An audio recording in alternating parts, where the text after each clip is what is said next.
परदेश में रहें तो देश नहीं, देश में रहें तो पैसा नहीं, मरता क्या ना करता।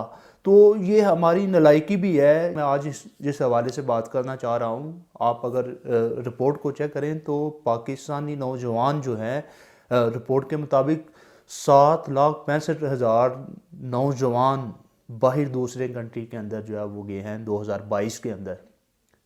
इतनी बड़ी तादाद में लोग बाहर दूसरे कंट्रीज़ के अंदर गए हैं, और इसमें वो आम तबका नहीं बल्कि तालीम याफ्ता लोग हैं, डिग्री होल्डर लोग हैं कि जो बाहर दूसरे कंट्री के अंदर जो है वो गए हैं, जिसमें इंजीनियर भी हैं, जिसमें साइंसदान भी हैं, जिसमें ऑफिसर भी हैं, जिसमें मुख्तलिफ शोबा ज़िंदगी से ताल्लुक़ रखने वाले लोग हैं कि जो पढ़ा लिखा दिमाग था, जो जिनको तैयार इस मुल्क ने किया, मगर वो दूसरे मुल्कों में जाकर जो है वो अपनी सर्विस देंगे, दूसरे मुल्कों में जाकर जो है वो रहेंगे। तो इसमें मैं समझता हूँ कि हमारी नालायकी है।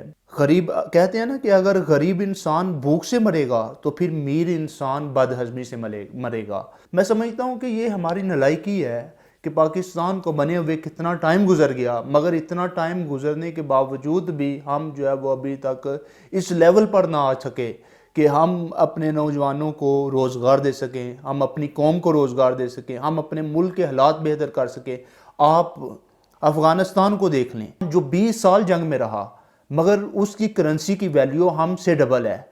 आप इसके मुकाबले में बांग्लादेश को देख लें, जिसको हम कहते थे ये हमारे लिए बोझ है, बल्कि बोझ तो हम थे, उनकी करेंसी की वैल्यू हमसे ज़्यादा है। आप इसके मुकाबले में इंडिया को देख लें कि उनकी करेंसी हमसे डबल है, 3 गुना है।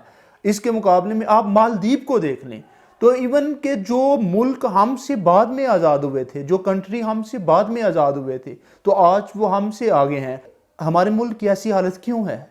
क्या हमारे मुल्क में लोग मेहनती नहीं है? क्या हमारे मुल्क में ज़खायर नहीं? क्या हमारे मुल्क के जो नौजवान हैं उनमें सलाहियत नहीं? सब कुछ है, मगर सिर्फ एक चीज़ है, वो ये है कि करप्ट तबका, वो है करप्ट हुक्मरान। और जब तक करप्ट हुक्मरानों को सजाएं नहीं दी जाएंगी, उस वक्त तक मुल्क का कुछ नहीं हो सकता।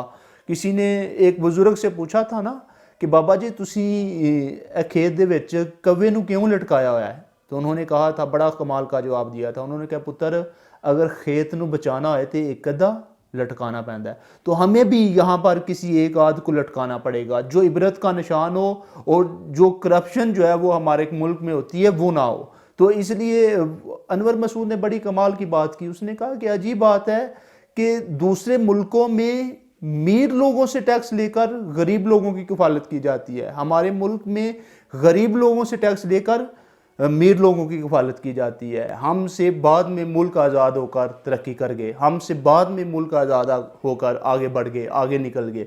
तो हम जो है वो चाइना देख लें, इसके अलावा और कई कंट्री ऐसे हैं, मगर हम अभी उधर ही हैं। बल्कि उधर भी होते तो अच्छी बात थी, मगर उससे भी पीछे हैं। हमारा आप रेलवे सिस्टम देख लें, हमारा आप बीए का सिस्टम देख लें, हमारी जो है वो एयरलाइन देख लें, हमारे आप किसी भी शोबे में गवर्नमेंट, जिसके साथ गवर्नमेंट का नाम आ जाता है कि ये गवर्नमेंट सेक्टर है, तो इसका मतलब क्या है?